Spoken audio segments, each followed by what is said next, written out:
জানিয়ে দেব এখনকার বাংলা সংবাদ। শুরুতেই থাকছে শিরোনাম, এরপর থাকবে বিস্তারিত। প্রিয় দর্শক, তার আগে অনুরোধ থাকবে আমাদের চ্যানেলটিকে সাবস্ক্রাইব করার জন্য এবং লাইক ও কমেন্ট করে এই সংবাদ সম্পর্কে জানিয়ে দিন আপনার মূল্যবান মতামত।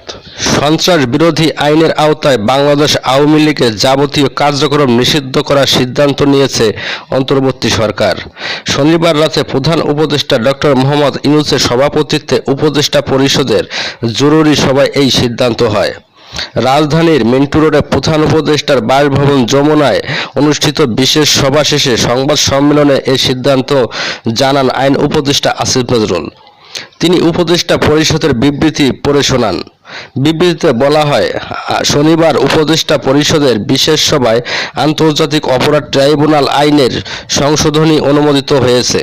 সংশোধনী অনুযায়ী আন্তর্জাতিক অপরাধ ট্রাইব্যুনাল কোনো রাজনৈতিক দল, তার অঙ্গ সংগঠন বা সর্বগরিষ্ঠকে শাস্তি দিতে পারবে। আইন উপদেষ্টা বলেন, আন্তর্জাতিক অপরাধ ট্রাইব্যুনালে বাংলাদেশ আওয়ামী লীগ ও তার নেতাদের বিচারকাজ সম্পন্ন না হওয়া পর্যন্ত দেশের নিরাপত্তা ও সার্বভৌমত্ব রক্ষার, জুলাই আন্দোলনের নেতাকর্মীদের নিরাপত্তা এবং আন্তর্জাতিক অপরাধ ট্রাইব্যুনালের বাদী ও সাক্ষীদের সুরক্ষার জন্য সন্ত্রাস বিরোধী আইনের অধীনে সাইবার স্পেস সহ আওয়ামী লীগের যাবতীয় কার্যক্রম নিষিদ্ধ করার সিদ্ধান্ত গ্রহণ করা হয়েছে। এ বিষয়ে প্রয়োজনীয় পরিপত্র পরবর্তী কর্মদিবস অর্থাৎ আগামীকাল রোববার জারি করা হবে বলে তিনি জানান। উপদেষ্টা পরিষদের বৈঠকে আগামী 30 কর্মদিবসের মধ্যে জুলাই ঘোষণাপত্র চূড়ান্ত করে প্রকাশ করার সিদ্ধান্ত গৃহীত হয়েছে বলে বিবৃতিতে জানানো হয়।